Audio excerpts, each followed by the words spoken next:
Hey folks, it's Kurt. Let's continue our MIDI journey for Wersi OAX. So what we've got here is a screen that lets you configure MIDI in a little bit. If you're not sure where this screen is, let me back up right there. So if you go to settings, it's on screen 3 of 3, and it's right here, MIDI in settings. So I use MIDI In2, and I'll show you a little bit more about that and why. Though MIDI In1 works just fine, and notice you can set the MIDI channel for various sections of the instrument that you'd like to use. The catch to this is if you started playing on MIDI channel 2, if you have a device connected on channel 2, you may get no sound, or you may get some sound that you don't recognize because you have to send program change and bank information before you start playing. Now, the same is true in socket 2, but it's a little bit easier to deal with. So here's a fun fact you may or may not know. If you're aware, between upper, lower, and pedals, you can have a total of 16 sounds. Now, why is that? Well, it turns out there are 16 channels in MIDI, so one sound equals one MIDI channel. Here's the more interesting part. Let me collapse this.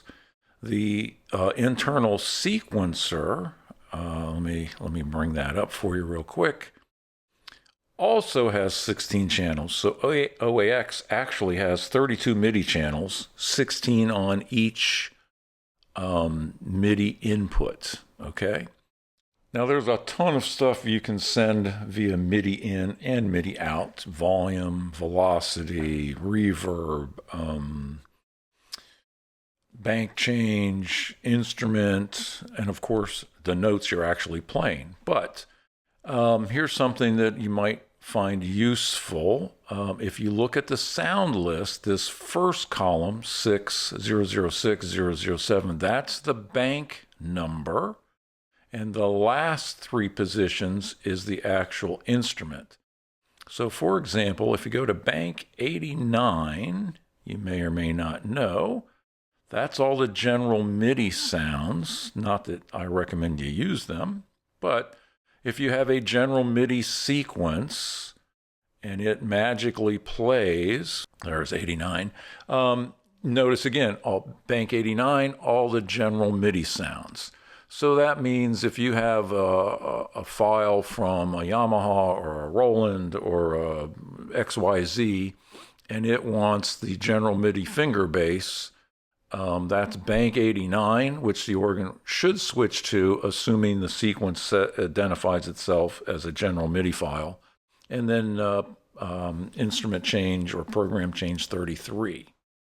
Remember at the beginning of the video I mentioned if you use MIDI In1, you need to specify a bank and program change so that you know what you're going to get, piano or oboe or flute or whatever it is.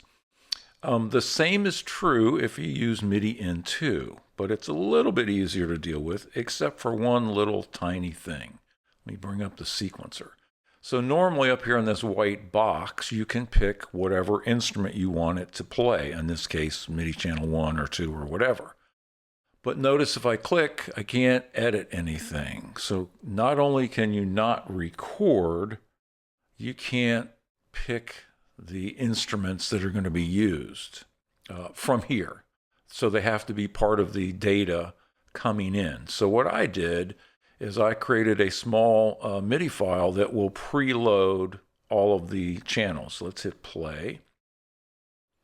And there we go. Okay, so we picked a grand piano so we can hear something on every channel. And we set the volume up halfway, same thing, so we can hear something. Now that there's a sound preloaded, notice I can click on it, and now I can go pick any sound we want in OAX to listen. Let me pick, here, let me just go to strings and pick this one and say load, and now this one went to orchestra from the grand piano. So I will put that MIDI file up in the Facebook group in the files section for anyone that would like to download it and preload this. There's no music to it. All it is setting the volume, picking a piano, and that's it. Well, if you're new to working with MIDI on OAX, there's a couple of little quirks, and there's some things that when you're dealing with MIDI out that we didn't really cover that can not work the way you might think. But anyway, it's very, very usable, but it works the Wersi way, not the way that some other MIDI instruments work. Anyway, post some questions, comments. If you completely lost, ask, and we'll try and help. Thanks for watching.